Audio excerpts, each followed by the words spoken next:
Hey, it's Alex Garrett, and on this Flag Day, I just want to say this. I pray that each and every day our leaders in America make sure our flag is still there through their leadership. And the shout out to those citizens who do their best to represent what that flag stands for in their own communities. And of course, today is the U.S. Army's, I believe, 249th birthday. And their hard work to protect this country and fight for that flag as we celebrate their birthday today should not go unnoticed. Thank you to all who stand with and fight for America and Old Glory this Flag Day 2024. Now here's my interview with Tom Mcmillan, author of Our Flag Was Still There.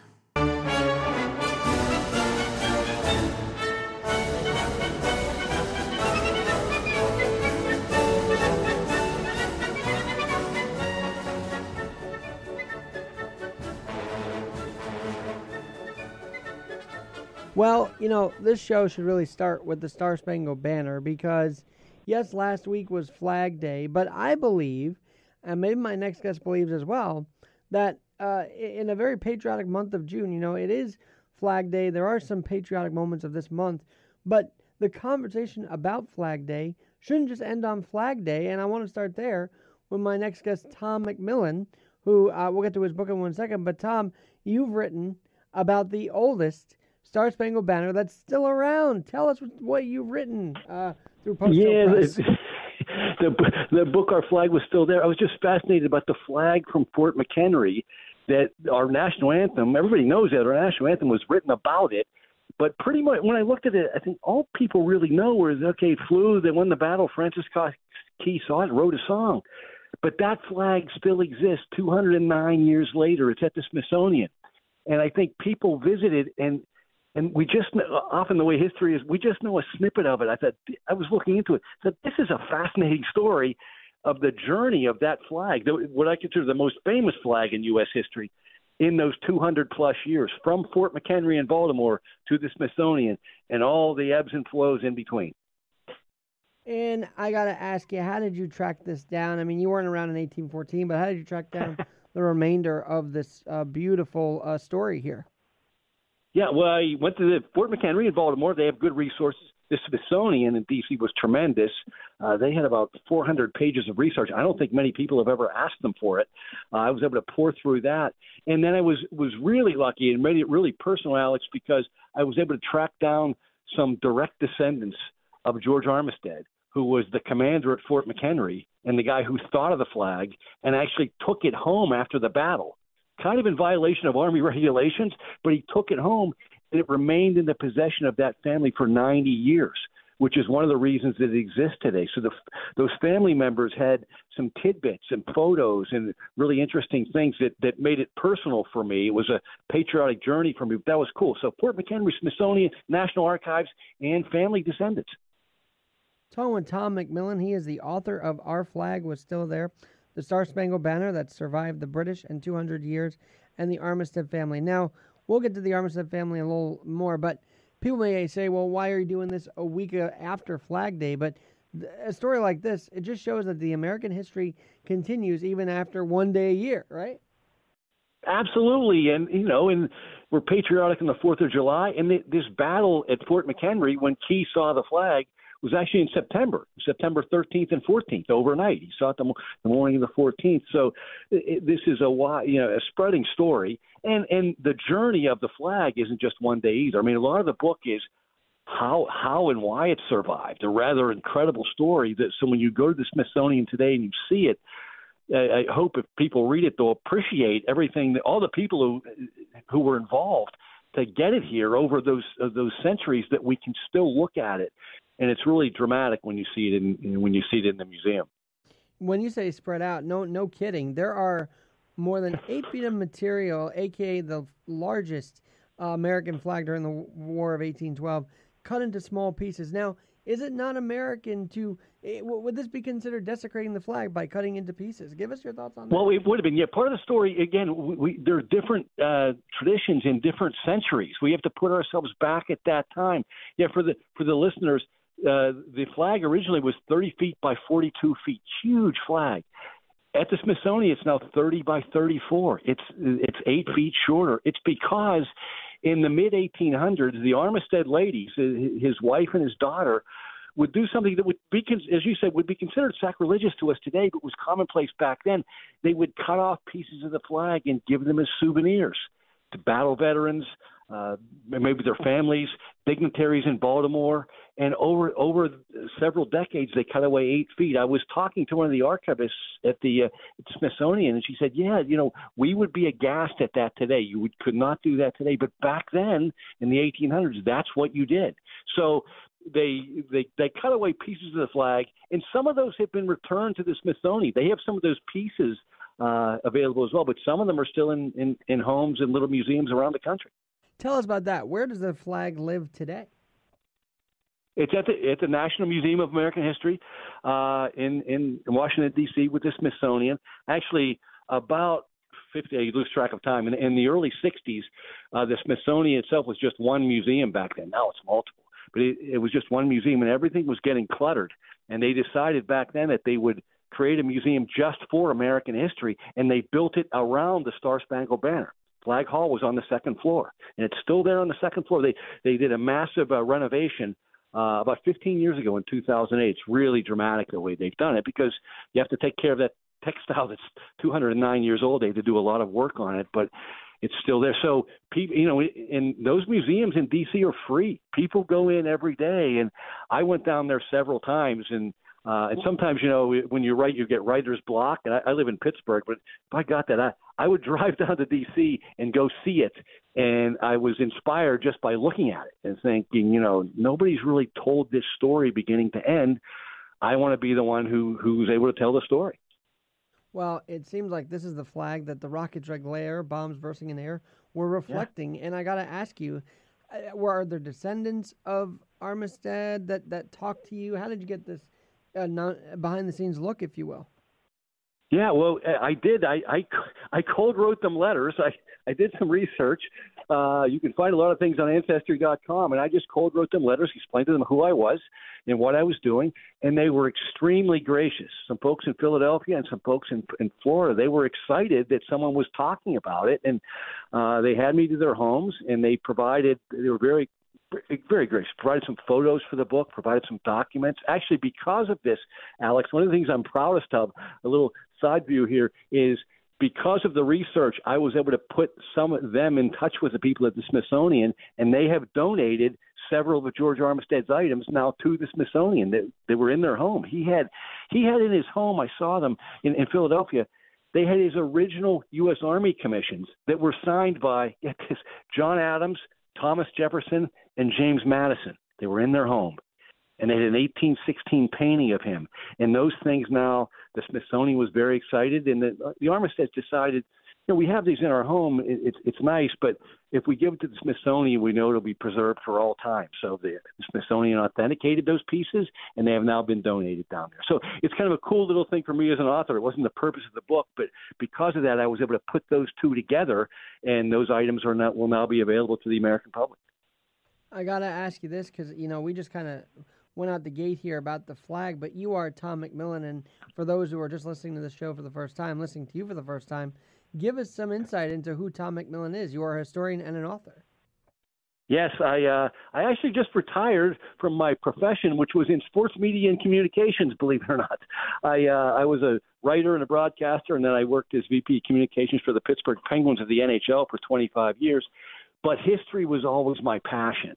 And my wife and I volunteered at historic sites. And as I got on in years, I thought I can write a little bit. I'll try to write some books. And this is actually my fourth book. I wrote one on Flight 93, the September 11th flight that crashed. I live in Pittsburgh, so it crashed about 100 miles from where I live. And two on the Battle of Gettysburg. I'm a total Civil War nerd.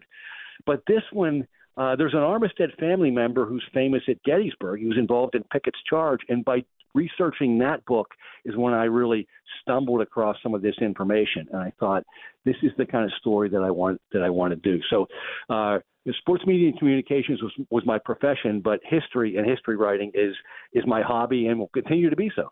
All right, a little side note, because my dad raised me in sports, and we were at Lemieux's what we thought was his last game against the Rangers back at the Igloo. what, 30 Yeah. years ago or so? So there's a little history there. How about that? Yes. So when you talk about Penguins history, I got to ask you. I mean, 25 years you saw them win the cup with Crosby, and we'll see. They've kind of waned a little bit here, but are they going to be a force this season?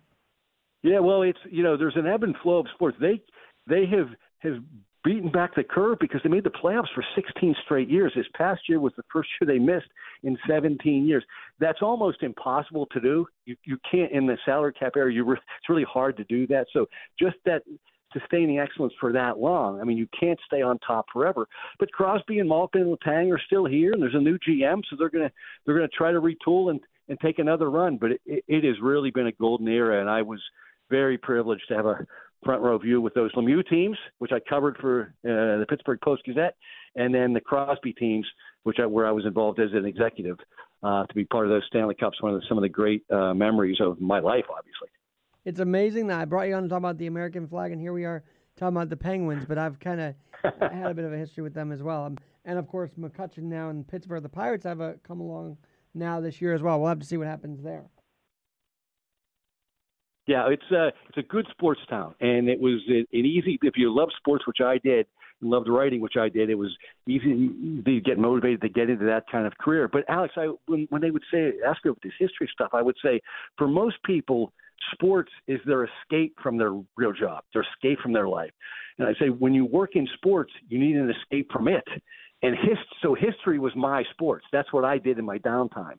And it was a love of history for many, many years before I started writing that led to this. And now in retirement, this is really what I'm doing. And to tell this story, be able to tell this patriotic story, I try to, touch stories that maybe haven't been told before. And this was one that really hadn't been. And I think you appreciate it too. As a history lover, at least half the fun is the research and learning. And then you have to sit down and write. But I learned so much myself writing this book. And I'm a pretty good student of history, and I was astounded at how little I knew about this flag story. So I thought, let me ask you this, because obviously not every day you get to go into an army base and a fort. So is Fort McHenry the only base you've been to?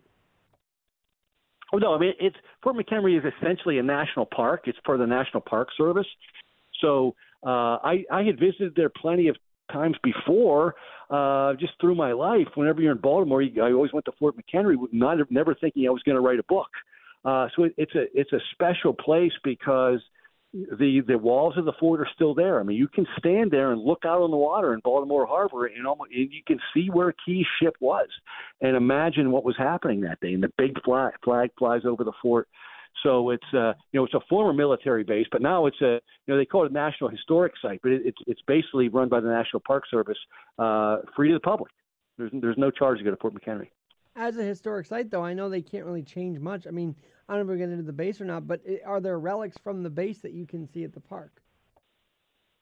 Well, the outer walls of the fort are still there. Now, some of them had to be repaired over the years. Again, the fort continued in existence after the War of 1812. It was pretty much a Union prison during the Civil War. The Federal Army used it and was used into the 1800s. But yes, the outer structure of the fort is still there, and they have the guns placed, or replica guns, obviously, placed where those guns used to be. So it's set up the way it looked during the battle in September of 1814 that Key would have seen from the water. So you really it's kind of an eerie feeling when you go there. They've done a great job of preserving. They know where the footprint is of the fort, and so the visitor center is off a little bit, and you walk over and they always have a flag raising ceremony every day. The flag there, the idea of the flag is really the focus of what they do with their programming. All right, well, I got to ask you this. Do you know how they folded this huge American flag at the end of the day, even when there was no battle? Because obviously that's a big part of the military is the folding of the flag, taking it down at the end of the day type of ceremony. It is. I'm not sure. I'll tell you, I don't know the details about that from the early 1800s. My guess is they weren't as precise as they are now. I think those traditions and regulations developed over time. Remember, the War of 1812 was only 36 years after the Declaration of Independence. I mean, we were still a really young country, and here we are at war with England again. So I think, the country was just in its embryonic stages, both governmentally and tradition-wise. So I'm not really sure, but I don't think it was as precise back then as it is now. Certainly now there are very precise regulations of what you would do with the flag. So this flag, it's part of this 209-year-old flag that Key saw. I mean, part of it was the Armistead ladies and his descendants did protect it, but there were months when it was just rolled up and put in a canvas sack. They didn't have the technology or the knowledge of flag preservation that we did today. So they probably did some things that ended up causing some damage, but they wouldn't have known that. They didn't have that information. They did the best they could, and they certainly did well enough that the flag survived. And then it's had two major rehab projects, one in the early 1900s and one in the early 2000s. And now they're convinced that it's going to exist for many, many decades, if not centuries, into the future. All right, I got to ask you this, Tom, because obviously you say you have documents and letters. Do we get to see the words of George Armistead and the plans of him unfolding in this book? Take the flag home? Absolutely. I get into it was a distinguished military family. Armistead's had been in some sort of the military since the year 1680 back in Virginia. He and three of his brothers were professional U.S. Army officers. So yes, he took over the fort in 1813, a year before the battle. That's when he ordered the flag. So we do the build-up. The war is going on, but it hasn't come down to Baltimore. So yes, that whole summer, they know the British are coming. They don't know exactly when. Really, and then I was able to obtain his post-battle report that he wrote maybe 10 days after the battle, where he describes what happens. And I quote that extensively. Sometimes you don't want to use long quotes in your books. You want to write around it. But I thought that stuff was so important that I wanted to let his words tell that story rather than mine. So those things, were available. It's a little easier to do research now with the internet. You can go online, but not a lot of people have seen them. And so I think some of the information, even though it's 200 years old, is really going to be new to a lot of readers who, again, just know kind of the really top line of this story at Fort McHenry with Francis Scott Key. Well, why I love this month is because not only a Flag Day, but I believe it's the birthday of the Army. I mean, there's a lot going on as far as patriotic, and I feel like you probably touch on that as well. Yeah, the U.S. Army the Continental Congress formed the Army in June of 1775. That's when they appointed Washington the first general. So it all ties in. There's a lot that happened. When you look at this period of June and go into that first week of July, with the 4th of July in the Battle of Gettysburg, the first week of July. There's really a lot of American history that has happened in this 3 or 4 or 5 week period. Having said that, you can probably take any 5 week period, and there, we have a lot of history in our country. But this is I think, a patriotic time, and it was a nice time to focus on the flag. You are a historian. Tell us about the other books you've written as well, just to get people up to speed on the work of Tom Mcmillan. Yeah, I worked. The first book, when I took a shot to try to do this, wasn't sure if I could be successful, was on Flight 93, the September 11th flight, where the passengers and crew fought back. It crashed in Shanksville, Pennsylvania, and my interest was, we were all affected by 9/11, those of us alive at the time, but it was it was only 100 miles from Pittsburgh, so I would go out there and look at the site, and about 10 years later, I'd realized, there'd been a lot written about what happened in New York and D.C., but not much really written about Shanksville. And so I really wanted to dig into that flight, and I talked to some family members, and it was quite an emotional journey to write that book. And that was my first one. It's still for sale, and they have it at the Flight 93 National Memorial. And then I ended up writing 2 books on the Battle of Gettysburg. I've been studying Gettysburg for 30 years. Went there as a kid. One was on there were 5 young men who grew up in Gettysburg and ended up fighting for the Confederate Army in the Battle of Gettysburg. They were foreign invaders in their hometown, and nobody had written that. So I called the title of that is Gettysburg Rebels. And then I wrote another Gettysburg, Armistead and Hancock. There's Armistead again. There was a Confederate general and a Union general, Lewis Armistead and Winfield Scott Hancock, very good friends before the war. Not only did they face each other in the war, they faced each other in Pickett's charge at Gettysburg. And just writing, I thought that encapsulates the whole history of the Civil War. You have these 2 guys who served together in the Army as friends in the U.S. Army, fought together in the Mexican War, and here they are in the most famous attack of the Civil War, the Battle of Gettysburg, facing each other, and they both were wounded by the other's troops. So I do try to dig into some of these stories that in my old newspaper days would have been feature stories and expand on those. So hopefully people who aren't even really into the total deep history of the Battle of Gettysburg or the War of 1812, this is a story that maybe you can enjoy. All right, I got to ask you this because, again, I'm a sports guy. So you went from the ice rink, the sport, the rink, the skating rink, to maybe a Gettysburg reenactment. Is that kind of the vibe I'm getting from you? Whenever the Penguins season ended, whether that was with a loss or a Stanley Cup, the next weekend I went to Gettysburg. that was how I calmed down from the season. So yeah, I always. It's only about 3.5 hours from where I live, so it's an easy trip. It's always been a big part of my life, and that's why it's kind of interesting at the end, now that I've figured out writing books, to be able to write about it and enjoy it that way, to do that research in it, and actually there's a productivity to it. And I want to keep going, but this book on the flag just came out, so I'm focusing on this for a while and doing some interviews like this and podcasts and book talks and it's a fun part of it, getting out and meeting people and talking to them about this story. Again, that a lot of them tell me, I've already heard, that they didn't know a lot about. So that it's rewarding to know that you're providing some information that maybe people who are interested in history didn't know before. All right, that leads me to my next question. I love how you set that up because I got to ask, and I've never really asked a historian this, but what's it mean to you to preserve the American history through your writing? Oh, it's I've had a great professional career, but this is the most rewarding part of my life. You leave a little bit of yourself, and I've always loved American history so much, and now you're able to make. It's a very small contribution, but you're able to make a contribution. And years from now, people, I always said, sometimes in the modern context, if we don't do the research now, we might not be able to find those things in 50 years. So you're also thinking maybe no one would ever have looked at this Star Spangled Banner story. Maybe no one would have looked at the Armistead family. I just kind of stumbled into it, and it is very rewarding. It's a hobby for me. You don't do it. You might make a little bit of money. That's not your motivation. You do it because you love it, and you can interact with people and see that they react to it. That's the best part of this.